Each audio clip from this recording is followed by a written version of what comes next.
नमस्कार दोस्तों, बस कुछ महीनों का इंतजार है यूपी में होने वाला और एक बार फिर से चुनाव है। पॉपुलेशन कंट्रोल बिल पे इस बार बहुत बड़ा होने वाला वार है। कृति सेनन का क्या इस बीच में होने वाला हाल है। कृति सेनन तो दोस्तों एक बहाना है, यूपी में योगी आदित्यनाथ को पॉपुलेशन कंट्रोल बिल ही चुनाव जितवाने वाला है।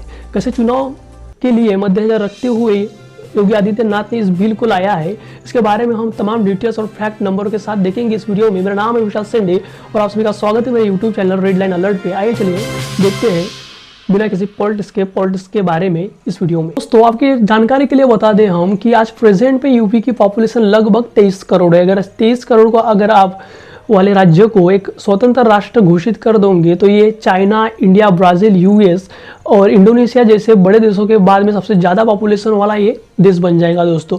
फिर आप बोलोगे कि क्यों नहीं इस राज्य में पॉपुलेशन कंट्रोल बिल लगाना चाहिए। दोस्तों कुछ आंकड़ों की मदद से हम आपको समझाने की कोशिश करते हैं कि यूपी की फर्टिलिटी रेट 1993 में लगभग 4.8 थी, यानी उस वक्त यूपी में एक माता कुल 5 बच्चों को जन्म देती थी। लेकिन वो फर्टिलिटी रेट धीरे धीरे घसरती हुई 2016 के आंकड़ों के माने तो फर्टिलिटी रेट है 2.7, यानी एक माता लगभग प्रजनन दर है 2016 का 2.7। अगर इस दोनों चीज़ों को मानो तो कुछ समय के बाद एजुकेशन और अवेयरनेस के साथ साथ ये चीज़ें धीरे धीरे कम हो रही है और जानकारों का मानना है 2025 तक ये चीज़ें ऑटोमेटिकली 2.1 फर्टिलिटी रेट तक आ जाएगा।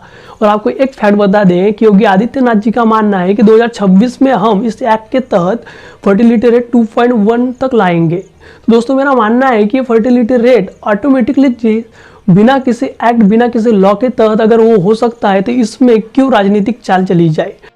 Union health minister doctor Harshvardhan ji का मानना है कि इंडियन वुमेन्स फर्टिलिटी रेट 2035 तक ऑटोमेटिकली बिना किसी पॉलिसीज, बिना किसी एक्ट के तहत 2.37 से लेकर 1.7 के बीच में जाने वाला है दोस्तों। तो आप समझ सकते हो ये चीज़ें ऑटोमेटिकली हमारे देश पे एजुकेशन और अवेयरनेस के साथ धीरे धीरे हैंडल हो रही है। लेकिन इसका कैसे राजनीतिक चीज़ों के साथ हम इसका फ़ायदा ले सके ये भी हमारे देश के पॉलिटिशियंस लोगों को पता है। हमारे देश के पॉलिटिशियंस के लोगों को विकास, डेवलपमेंट, बेरोजगारी ये चीज़ें नहीं दिखेंगी, इनको ये चीज़ें सॉल्व करने नहीं आएंगे। लेकिन वोट कैसे मांगना है ये बिल्कुल सही तरीके से आता है दोस्तों। तो दोस्तों इस एक्ट का पब्लिकली तो कोई भी बेनिफिट नहीं दिखता मुझे यूपी में और हमारे इंडिया में भी। और इस एक्ट का सिर्फ और सिर्फ एक ही चीज़ में बेनिफिट दिखता है, वो योगी आदित्यनाथ सरकार को। तो दोस्तों प्रश्न ये पड़ता है कि इस बार क्या योगी आदित्यनाथ विकास के नाम पे चुनाव लड़ने वाले हैं? क्या वो इस बार राम मंदिर के नाम पे चुनाव लड़ने वाले हैं? क्या वो इस बार रोजगार के नाम पे चुनाव लड़ने वाले हैं? इसका आंसर एक ही शब्द में नहीं कि यूपी में लगभग 80% बिलोंग्स करते हैं हमारे हिंदू भाई और 20% मुस्लिम्स।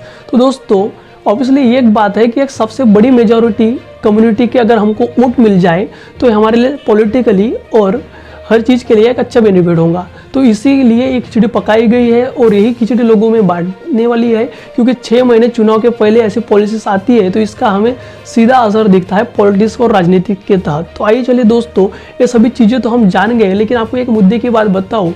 हम पढ़े लिखे लोग हैं, हमको पता है क्या चीज़ें सही है और क्या गलत है, लेकिन हम फिर से एक बार गलती नहीं करेंगे दोस्तों।